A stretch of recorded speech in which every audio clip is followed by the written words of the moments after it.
Breaking news, breaking news. কালীগঞ্জের একটি সম্মানিত পরিবারের একমাত্র মোবাইল চার্জার রহস্যজনকভাবে নিখোঁজ। এলাকা জুড়ে আতঙ্ক। পরিবারের সদস্যরা এখন 3% ব্যাটারি নিয়ে জীবনযুদ্ধ করছেন। জি স্টুডিও, আমি এখন ঘটনাস্থলে আছি। আমার পেছনে দেখতে পাচ্ছেন চার্জারের শেষ লোকেশন। বিছানার পাশেই সেই লিজেন্ডারি সকেট।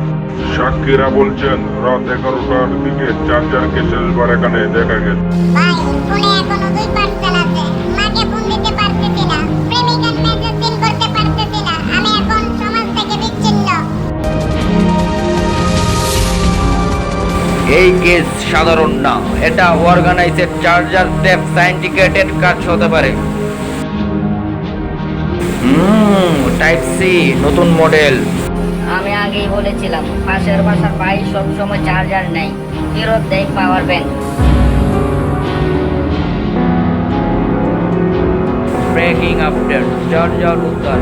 অভিযুক্ত ঘুমন্ত অবস্থায় নিজেই লুকিয়ে রেখেছিলেন। ব্রেকিং নিউজ, 3 করে রিপ্লাই দেয়নি। ব্রেকিং নিউজ, ফ্রিজে রাখা শেষ রসগোল্লা নিখোঁজ। Breaking news, wifi password change. সব জানতে চোখ রাখুন।